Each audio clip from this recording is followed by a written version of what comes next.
And I can see your screen as well. Okay, great. Okay. I'm just going to do a quick intro and then I can hand it off to you. Okay. Okay, sounds great. And hello, everyone. Again, this is Christina Jang from ITDP, and welcome to our webinar today. Before we begin, there are just a few things to note. Yes, the webinar will be recorded, and we will share the recording and PowerPoint on our website after today's session. To interact with myself and our host, Peter J. Park today, please submit your questions through the Q&A function, which is at the top or the bottom of your screen. Please refrain from using the chat box. I would also like to encourage everyone to enter questions throughout today's session. It will not disturb our PowerPoint, and you can feel free to submit them throughout. Again, thank you for everyone for joining our webinar today titled Unintended Consequences of Urban Highways and Possible Solutions. In cities around the world, urban highways have led to adverse effects, including displaced communities, worsened air pollution, increased congestion, severed neighborhoods, and staunch economic development. Realizing that urban highways often cause more harm than good, cities are tearing down elevated viaducts and transforming them into boulevards. In today's session, urbanist Peter J. Park will share key lessons from the demolition of the Park East Freeway in Milwaukee and also explore how there are alternatives to urban highways that can bring lasting solutions to mobility challenges while also improving urban equity and sustainability. Peter J. Park is a city planner and educator with over 25 years of experience in both the private and public sector. He teaches at the University of Colorado in Denver and the Harvard Graduate School of Design, and is also the director and owner of Peter J. Park LLC, a city planning and design consulting practice. He served as planning director in Milwaukee and Denver and is internationally recognized for leading innovation in transport and land use planning. So Peter, I can go ahead and hand off the presentation to you and you can get started. Thank you, Christina. And hello, everyone. I'm very happy to join you today and want to thank Christina and ITDP for hosting this webinar, which is I think, a very important topic for our cities today and our world. And so while I'll talk about unintended consequences of highways and cities, I'll also talk about it maybe from the perspective of opportunity. And maybe we should start with this idea of the aspiration. And I'll use the United States as an example. We had an incredible ambition to connect our cities with high-speed interstate highways. And there were many arguments that were made for purposes of this.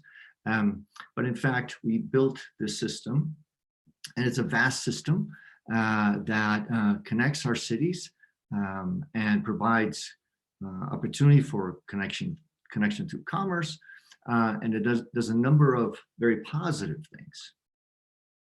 Unfortunately, however, and I'll talk about this in more detail in a bit, the design of the highway and the application of highways, especially limited access highways in cities, is simply a bad choice. And in the United States, we have played this out in just about every one of our major cities. And it is what I would describe, well, we tested it and it was an experiment. No one had done it before, but there's so much to learn. And as Christina mentioned, many cities are now thinking about and in fact removing highways from the cities for very good reasons. And that's what we want to talk about today. Here's downtown Denver in the early 60s, and a depiction of how highways around downtown would be an improvement to the city. And you can see them circling around the downtown. And there are areas of downtown that were slated for demolition. This is actually a depiction of what today is still a historic district, because that highway, in fact, didn't cut through, luckily, and these buildings were not demolished. But what did happen for the accommodation of the automobile is a lot of clearing of the city. So it's a question of priority. Do we make cities for people, or do we make cities for cars? So downtown Denver in 1936 on the left, you can see, was a very robust urban environment. By 1970, it had been, quote unquote, improved through incredible demolition, loss of real estate, loss of economic value. And most of all, we can all imagine what it would be like to be in and amongst all of those parking spaces and how lifeless that downtown situation should be. So here's the aspiration. Fast lanes of travel available, no congestion, but the reality of the design of the highway in the city is that when it's needed the most is when it fails. And that in and of itself is proof of a poor design. So I want to talk about a few topics. The first one being about choice. And I think it should be obvious that if one had a choice, there's not a single neighborhood that would choose to have a highway cut through, either elevated or in a cut, right? That the value and the experience of these folks whose porches looked onto other houses in the past that now look onto this elevated highway, I don't think any of them thought, oh, this was an incredible improvement and a great expenditure of our taxpayer money to improve my neighborhood. No, in fact, the opposite. In downtowns and all across American cities and many other cities, this has played out. And this is the highest and best use of land. And this is not when one would normally choose to, let's say, go out and meet your friend and have a coffee. That's not the place that you would go, but this is a place that you would go. This is a place that's prioritized for people and making of places for people. But unfortunately, these children in Denver don't have a choice. This is their walk to school under a freeway. And that is how good the environment is. That's how positive the environment ever could become when you make it next to a highway. But we have an opportunity here.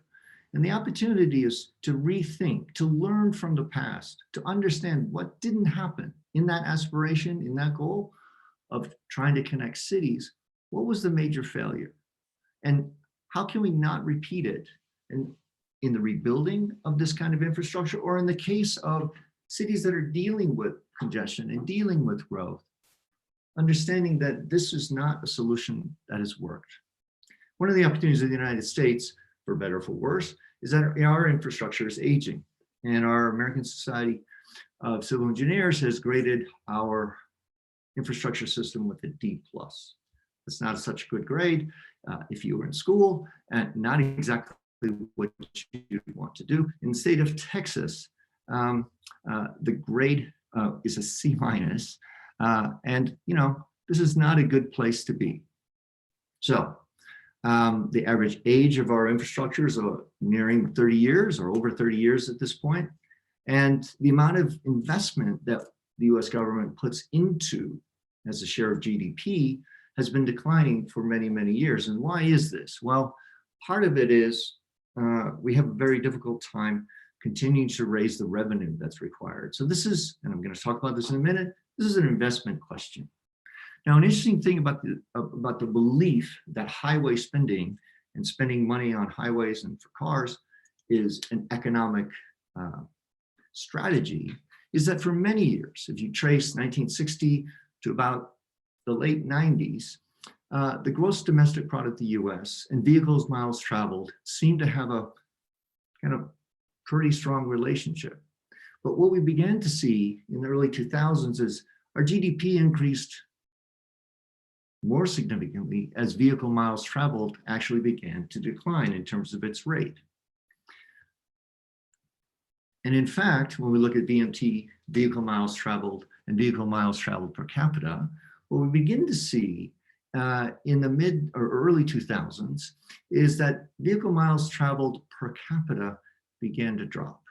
Overall, vehicle miles began to drop as well, but there began, again, a separation. And why is this? Well, according to a study with the National Center for Sustainable Transportation and UC Davis, what we find is that passenger travel trends no longer closely track our economic trends. They found that gas prices actually have relatively weak impact on vehicle miles traveled. And this is a lot because the American form of American cities is changing. We're becoming urban again. We are experiencing return to the city. And that these socio-demographic trends have potentially a lasting effect on what travel looks like in the future. They also found that individuals belonging to all generations are frequent users of modern technologies, and technology-enabled shared mobility services are lessening necessity of private vehicle ownership, all the way from bicycles and more investments in bike infrastructure, transit infrastructure, scooters, and rideshare services. These are all changing. These are disruptive changes in the way that we move about in cities. And it's changing the whole assumption about how do we make better cities. The other opportunity is organizations like ITDP have chronicled the success of cities that have contemplated or in the process or completed replacing highways with better systems. And the Congress for the New Urbanism has an initiative that they have been working on for many, many years and have been tracking and become great advocates of helping cities and helping communities and regions rethink their highways in cities. So let me get back to a little bit more detail of what I mentioned earlier. The idea of a design flaw. A highway in a city is simply the wrong design. And it's because of this. A highway operates on a limited access. That's why we call them limited access. And the difference between a highway as a limited access design versus a fine-grained network are significant when it comes to cities. For example, when I'm traveling along this highway across the rolling hills of Wisconsin or Colorado or wherever I am, I don't want to have to have an intersection every county road, every local road. So having limited access makes sense if it's a long trip, and I'm trying to connect city to city. One of the things that many people don't know is, in fact, President Eisenhower, who is known for signing the Highway Act in the United States in the mid-50s, he said that running interstate highways through the congested parts of cities was entirely against his original concept and wishes. So this was not the original plan. This was not the original idea. And even as far back as then, we knew that these were the wrong choices to make when it came to our transportation investments. All the way back to the 40s, Norman Belgettis, the sort of designer, I suppose, of the American highway system, it's actually adapted from the original European model. But the idea here is that if you look at the bottom of the right where it says future motor, actually should say future motorways, the idea was those would be the high-speed highways. And as you approach the city, you would get off that highway, you would exit, and then it would distribute into the network of streets, right? It would break down into a finer grained capillary system and then connect into the street grid of the city. In fact, what happened in many cities is not this, but actually the network of streets, as Jane Jacobs understood very well, is what makes a city work. And so unfortunately, these highways were cut. They were cut through the cities, over neighborhoods, separating and destroying the fabric, the very essence of these neighborhoods. And this is the problem, right? This is fundamentally a problem, that cities and settlement throughout history have relied on access to support exchange, economic exchange, social exchange, cultural exchange. It is the basis of what makes cities cities. It is the basis of what makes urban places urban and allows us to connect to each other. What happens when we cut highways through cities and over neighborhoods is we break that connection. That access is broken. And what happens is areas wither and die. What we really need to think about is, if we're going to make investments in more roads, how can we make fine-grained networks? In fact, what we know is fine-grained network of streets, in fact, are more efficient. They have more capacity. Even if I had 4 lanes going north and south in this diagram and 6 lanes going east and west, if I distribute those across a street grid rather than focusing everything on 2 arterials, I actually have greater capacity, as well as a more walkable environment, as well as creating land for development. opportunities for investment, opportunities for housing, opportunities for jobs, opportunities for ways of generating revenue that would in fact pay for the road system, not only its capital infrastructure payment, but also its long-term maintenance. And so the Congress for the New Urbanism has prepared something called Sustainable Street Network Principles to reinforce and to explain the richness of the street network and why this works. When I was a planning director in Milwaukee, we took out about almost a mile-long length of highway. And the problem with this highway, and you can see it in the diagram in the middle, is that there were only 3 ways on and off the highway. This is in fact what created congestion. The limited access highway in the city induces additional travel, but it also creates congestion because everyone is hurrying up to wait to get on or off the highway, right? It is an unnatural form for urban places. And by removing that highway, what we were able to do is reconnect. We built a new boulevard, restored the street grid, and then it connected people who were coming in and arriving to the city, not flying over the city or driving over the city or cutting through the city, but in fact connecting to neighborhoods and connecting to downtown. And we can observe this in nature, right? The Corps of Engineers of the United States have recognized that man-made channels, they in fact are not a solution for dealing with management of water. And when you look at natural streams versus man-made channels, what we see is we have more biodiversity in the natural channel. We have greater opportunity for life, for vitality. And so, you know, it's not so different from the way that we think about traffic. That highways and cities were thought of as sort of traffic sewers, if you will. How do we drain the city of traffic? The problem with it is that in fact created very inhospitable places for people.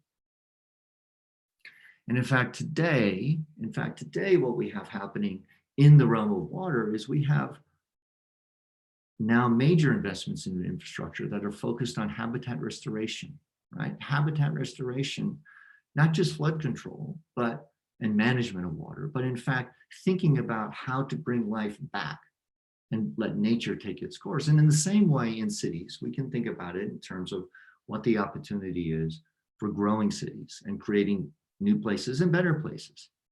So when we think about capacity, it's about adding choices versus solving for congestion. And this is really important. If we try to solve for congestion and we believe that the solution is adding more lanes of travel will somehow fix it, we only need to look at places all over the world that have built enormous highways, and all they've done is created huge expenditures, created enormous amount of congestion, and in no case do they ever solve congestion, right? So this is really a matter of understanding how do we learn from the past and how do we focus on capacity from the perspective of adding choices. My friend Ian Lockwood is a brilliant engineer and advocate of rethinking highways. Drew this simple, elegant diagram. If we think of the capacity of a street for cars, then that's all we'll ever get. But if we think about the capacity of a street for creating places for people, for creating value, for creating places of multiple modes, right? From bus rapid transit to bicycling to walking, right? If the design of the street is thought of this way, then we will make places that are supportive of life. This is how much footprint, you think about it in real estate terms, right? This is how much square footage of area that you'd need to carry this many people. That's a lot of land. That's a lot of impervious cover. That's a lot of heat island, right? And so we think of cities and how do we make them more sustainable?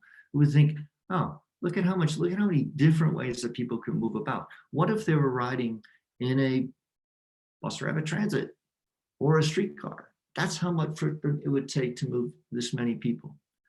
And so it's a question of land efficiency.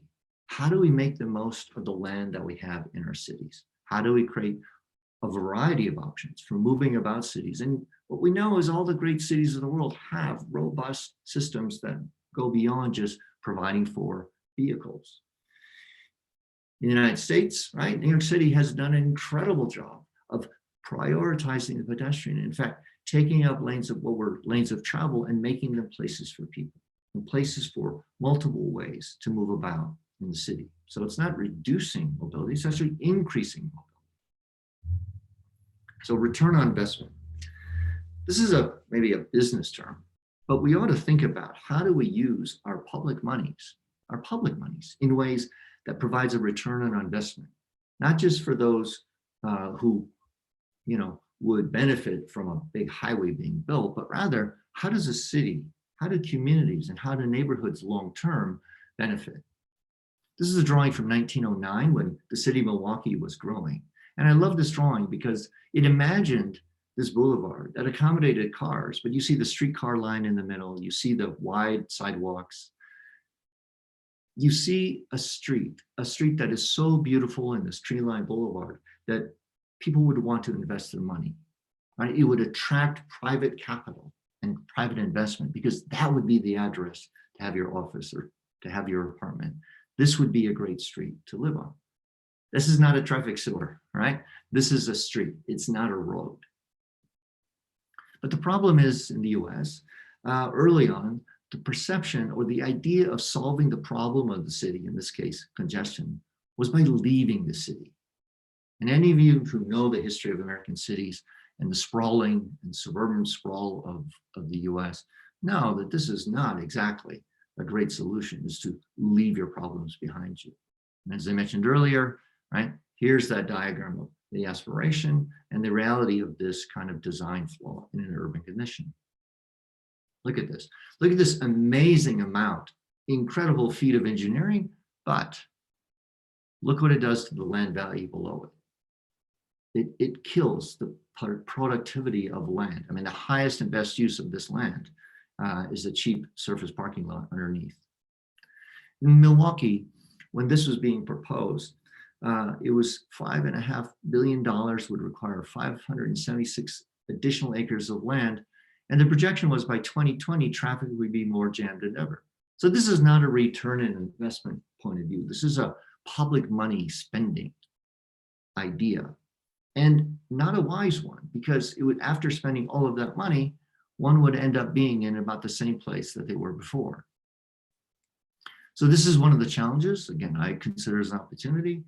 But what's happening is the gas tax in the United States has, it's virtually impossible to talk about raising the gas tax. But as people are driving fewer miles and as cars are more efficient, that revenue source is declining. But as our infrastructure is aging, it doesn't help us to have declining revenue sources when we have increasing maintenance costs. So this is, again, where I say, here's an opportunity for us to rethink and to look at examples like, for example, here in San Francisco, where the Embarcadero, this double-decker freeway that you see in the top left, was removed after an earthquake had damaged it. The Embarcadero Freeway was removed at the waterfront. The ferry terminal now is this amazing place. The streetcar has been restored, and it is an amazing place and has transformed the waterfront in San Francisco. So what I'm talking about is maybe transit-oriented development in a way. And I know that sounds a little bit strange, but we all know of TOD, right? And what I am proposing is that we really change it to a perspective of DOT, development-oriented transportation, that our choices about transportation should be thought of in terms of how they support development and investment in places. This is exactly what we did in Denver. When I was a planning director in Denver, I was very fortunate to work on this project of creating the living room for downtown Denver, which is the hub of our transit system. It's a light rail, commuter rail, bus, downtown shuttles, and it is the center of the transportation system, the transit network in the region, but it's also an incredible place. And so these places have evolved in and around the station and to create places for people, right? It's a much better alternative than what was imagined in that earlier drawing that I showed you of this particular area that would have been destroyed by the investments in the freeway and the demolition of many historic structures. So it's really about POT, or place-oriented transportation. How do we think about making our investments in transportation, such as BRT, that would in fact be more supportive of strengthening cities, of strengthening places and strengthening neighborhoods rather than destroying them, as has played out in every place around the world. In Seoul, Korea, they removed an elevated freeway, restored the river, and created incredible value and incredible place in the heart of Seoul. So what do we need to do? We need to plan now. We need to think about these things today and envision the city not as a project of building a highway, but plan the city in terms of thinking about what kind of places could we make. In the 90s, late 90s, when I was planning director in Milwaukee, we did first downtown plan. And that plan imagined a whole number of projects related to focusing on downtown and converting one-way streets back to two-way, capitalizing on the Milwaukee River, building a new transit intermodal station. And one of those projects was removing this elevated highway. And as you can see on the left, there's a neighborhood. To the right is downtown. And moving across the page left to right, you see the Milwaukee River. And so the proposal was, in fact, to remove this and imagine it for what it could be if the highway wasn't there. It could be more walkable and mixed-use places that would evolve. One of the things that was key to this is writing a form-based code. So what's critical is having regulations that are clear and easy to understand, so they in fact shape new development that is focused on pedestrian scale. And in fact, what has happened in Milwaukee is nearly $1 billion of new investment. Where that highway used to be, in and around where the highway used to be, the removal of the highway actually helped spur investment and create new places. Such that, and this is unusual for many cities, as you can see on the far right of this page, it was written about in terms of downtown offering an escape from suburbia, right? So this has been part of a significant renaissance in Milwaukee. And much of this would not have happened had the freeway continued to stay there. Now, another part of this is own the land. What's really important to make the best use of this newfound real estate, if you're removing a highway, or if in fact a highway is being contemplated, is thinking about how can that land be controlled? And so in this case, the more local control that can occur of the land, better that the disposition of the land and the use of the land might in control to deliver the best outcomes, whether it's design, affordable housing, jobs, all opportunity. But what does it take? Well, this, as it turns out, is more political than it is technical. We know how to remove highways from cities. We know how not to design highways, but in fact, build street networks and transit systems that work for urban places. What it takes is leadership, local leadership, to understand that. In the United States, we've had some movement at the federal level and a recognition of how highways have really become significant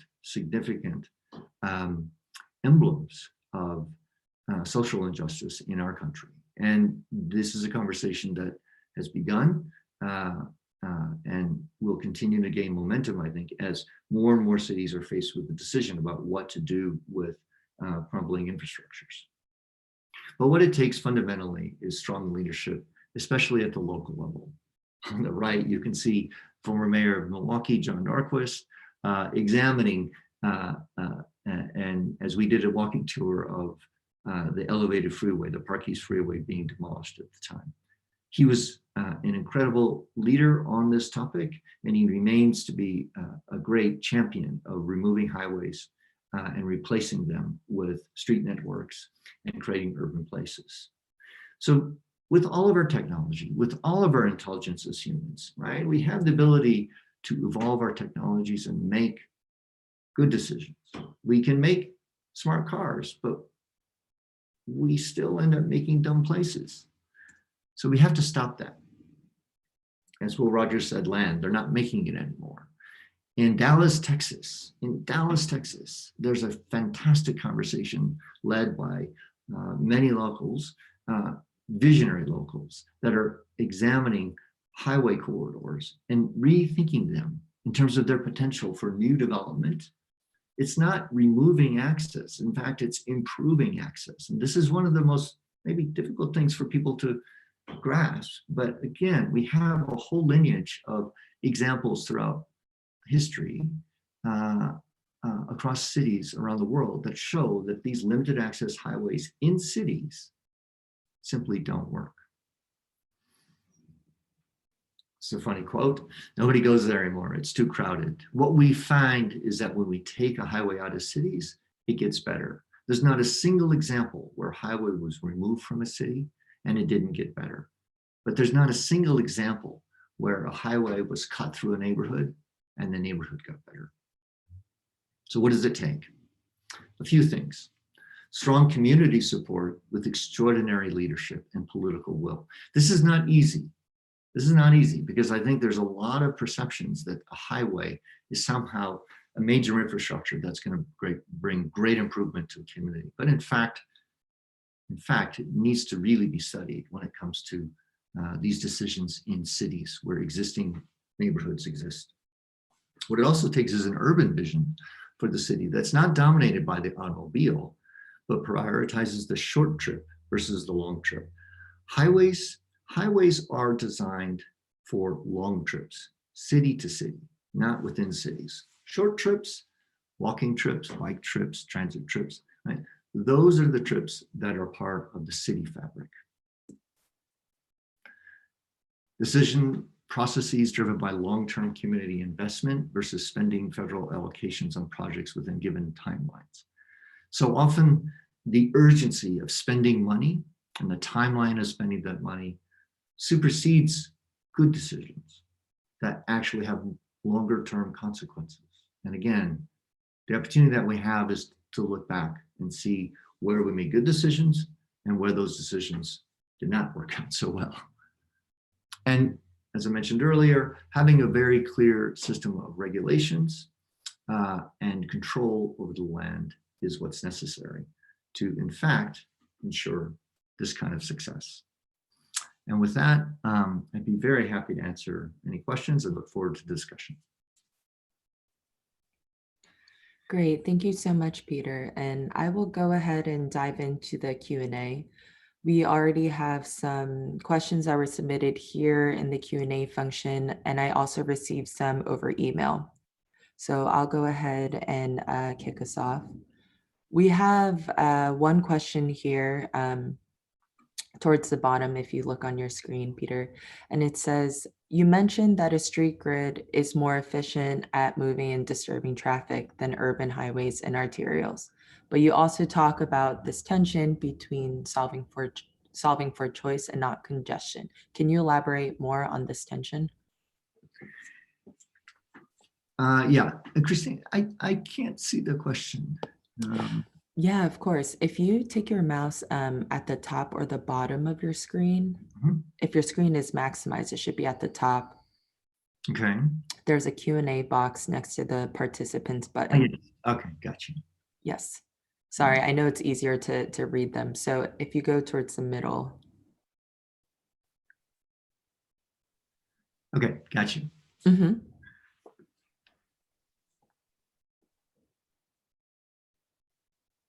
Yes. Okay. So yeah. So the street grid, right? Interconnected street grid is in fact more efficient. If you think about limited access highway, for example, if there is an unfortunate incident, if there's an accident that is stopping the movement of travel, everyone is waiting. There's no way to get off and go around, right?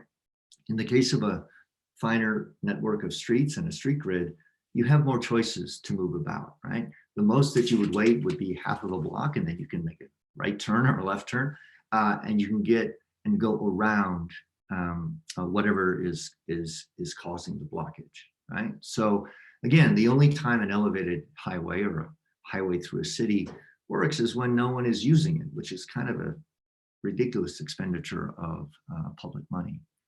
So this is, I guess when I talk about solving for providing choices rather than solving for congestion, right? What I mean by that is that so much attention in engineering and dealing with traffic congestion has for a long time focused on, well, what do we do with the cars? How do we, in fact, accommodate more cars, right?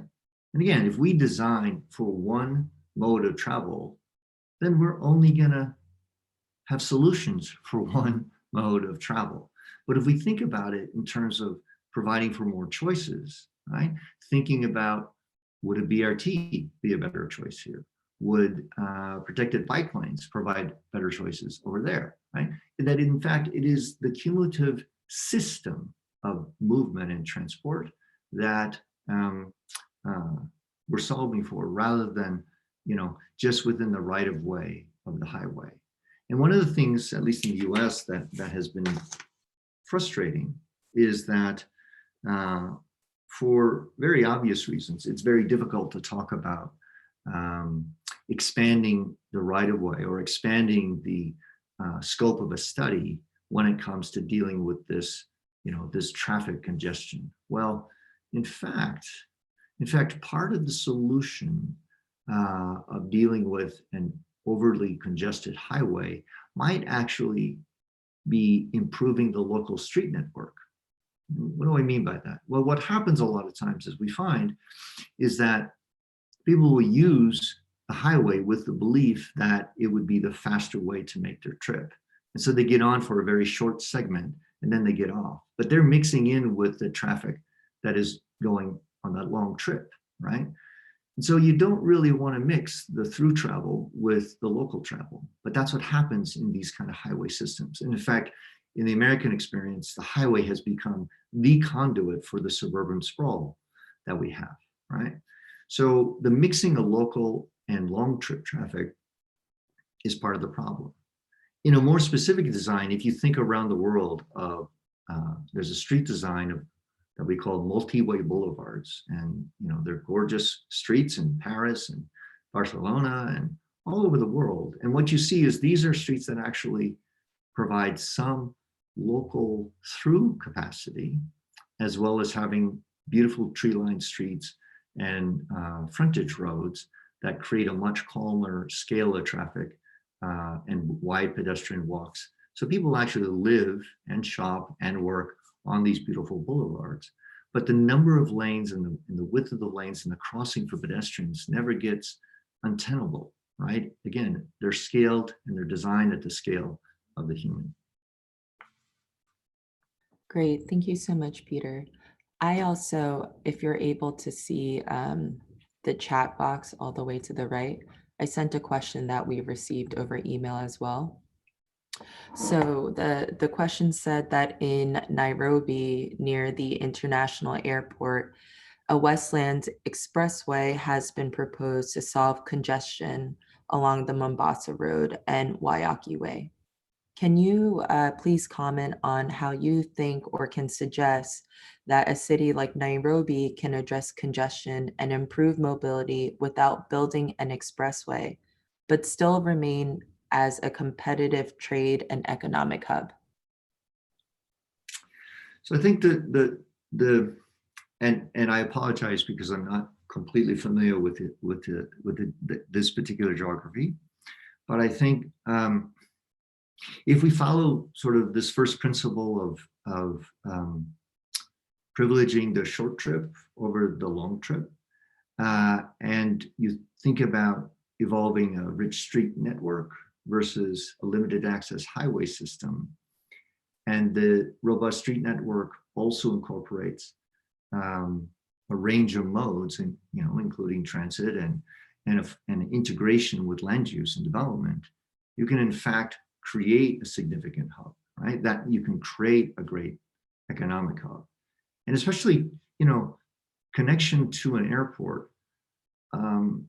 The highway, and this is what many American cities experience, right? We have highways that lead to our airports, but the problem is when the highway gets congested, it becomes a less reliable connection. And, for airport travelers, the last thing I want to do is sit in traffic in an unpredictable situation, not knowing whether I'm going to make my flight or not, right? Or the last thing I want to do if I'm just traveling and have been on a long trip, the last thing I want to do is be waiting in traffic afterwards. So if there's the opportunity to, in fact, create a more robust street network so that local traffic has significant capacity for not only placemaking, but has capacity for movement of people and of goods, you can evolve a system that is far superior than a lot of other models that we can look at that are struggling. Great, thank you so much, Peter. And I really like this notion that you're emphasizing here of how the highways are actually decreasing reliability for how people can reach places. So thank you for kind of emphasizing those points. I'm going to bundle a few of these questions here because you spoke at the end about we have the technical design and understanding of why not to build highways and how to remove them. But can you speak more about the salient points that you made on political will? So we have two questions here on maybe you can speak about the experiences of cities or your experience working in Milwaukee. How did you get political will on your side to remove highways in cities? And what were the key components to shift the political vision that urban highways do not lead to progress? So the story of Milwaukee is a very interesting one. John Norquist was the mayor at the time. He went on to become the president and CEO of the Congress for the New Urbanism, and he has always been an advocate of cities and removing highways from the cities. When I was planning director, as I mentioned, I led the downtown plan, and in that plan, we had identified a future for downtown Milwaukee. And this was an effort that was unprecedented in Milwaukee in terms of public engagement and public involvement. And so it wasn't, planners in a room conjuring up ideas. This was a very public process of public charrettes. And I was amazed how in the conversations of choice that all the participants, nearly all the participants, recognized that in the future, these elevated highways were not a desired part of downtown Milwaukee's future. And again, this is informed by decades of living with these elevated structures and these underutilized lands underneath the highway. And so that went into the plan in the late 90s. We didn't have a specific budget for doing it. We didn't have a specific time, but the idea was basically at some point, these highway infrastructure facilities would need to be replaced. And the point of view of the city of Milwaukee in the adopted downtown plan was that the federal government and the state should consider not replacing them. One of the things that was really amazing about it is almost by luck, a company in Milwaukee, Harley-Davidson motorcycle company, which is world famous, at the time was looking for a place to build what they call the Harley Experience, which is a museum for Harley-Davidson and venues for gatherings of Harley Riders Club members, which is worldwide, right? And they looked at the downtown plan, and that's why I advocate planning, and they saw a vision in that plan for that fit with what they had in mind. And so they came to us and they said, we really, really would like to locate the Harley Davidson Experience in the museum in downtown, and we think this location would be great. And we said, that's wonderful. We would love to have you. One problem is the highway is there. So we would really appreciate your help in convincing the governor of the state of Wisconsin at that time, who hated the idea of taking out a freeway, right? He loved building highways.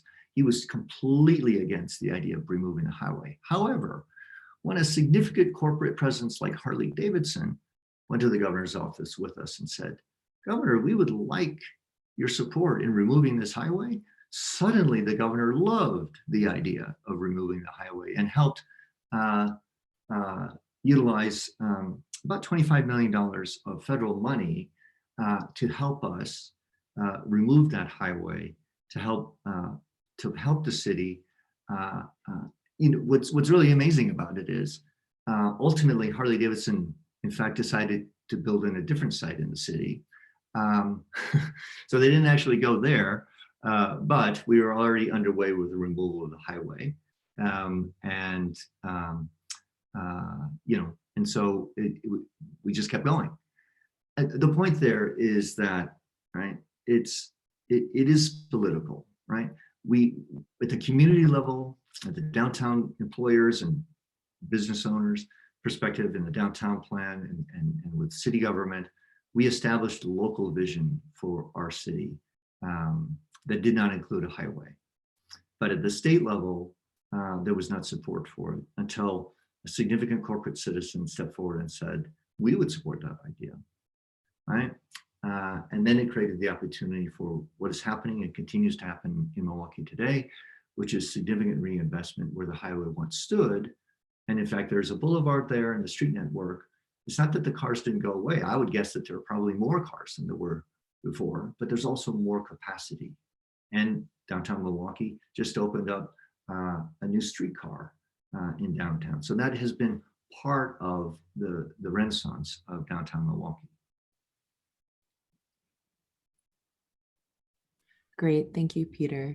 I also received a few questions regarding the more efficient movement of goods, not just in the US context, but the African context as well. So I'll go ahead and group these together. One of the questions is, as you refer to the fine grain system, and it's very clear how we can more accommodate spaces for people and for them to get to different places that they need.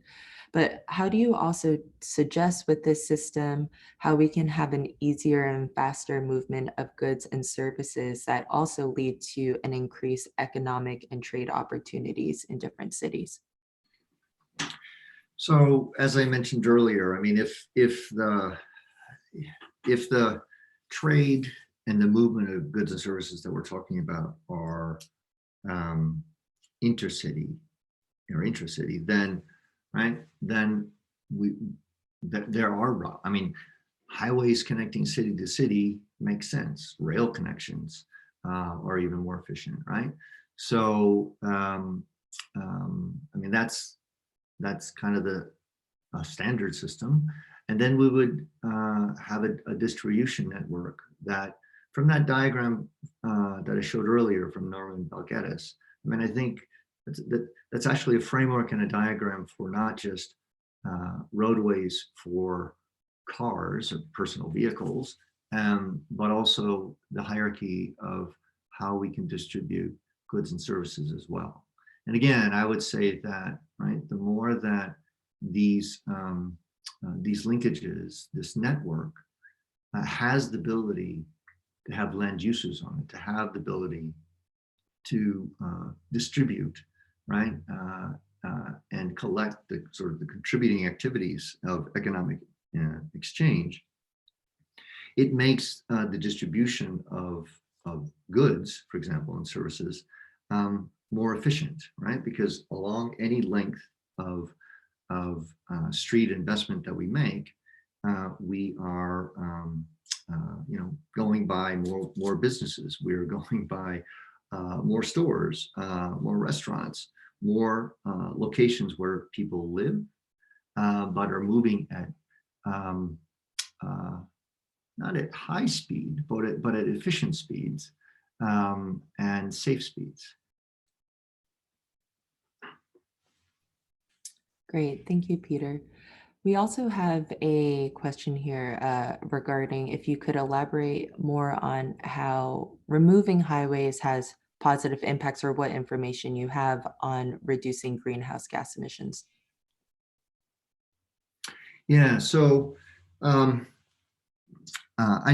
I personally don't have any specific or conducted any specific study on quantifying greenhouse.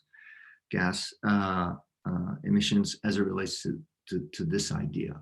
But again, fundamentally, if we have fewer cars sitting in traffic, vehicles sitting in traffic, but in fact, what we have is not just sitting in traffic, but also not having to travel as far, right? In other words, if we are making our infrastructure investments that would be supportive of things beyond vehicle movement, but creating streets and places oriented transportation, right? Where people live and shop and work, then what we're doing is we're creating a situation of human habitation where we are more efficiently using our land. We're relying less on driving, and cumulatively, from an efficiency point of view, we are simply reducing our emissions because we're living much more efficiently and relying less on long trip travel provided by a single occupancy vehicle. Great, thank you, Peter. So we only have about 5 minutes left, so I will do my best to just pick a few for us to conclude the session. We had a few questions here about how to adopt a better transit and dense street network when there is no control over land use. And I also received some questions about what to do, for example, in cities in the global south that have high land rates and a lack of affordable housing, which often results in people living in the periphery of the city. So in these contexts, do you have any recommendations or cities to look to on how they're moving away from the urban highways model and how cities like these can avoid urban highways as a solution to cut commute times? So I think Bogota, Colombia is a great example of, under the leadership of Enrique Peñalosa, right, making, I don't think it was an easy choice, but a really smart choice, not to build an enormous highway for a few privileged who could drive, but in fact investing in a expansive bus rapid transit system and a bikeway system, right? It's, to me, maybe one of the most significant expressions of organizing and prioritizing government expenditures in a way that is an investment in people and creating greater opportunity and greater equity in terms of providing access and connectivity and transportation for more people rather than fewer.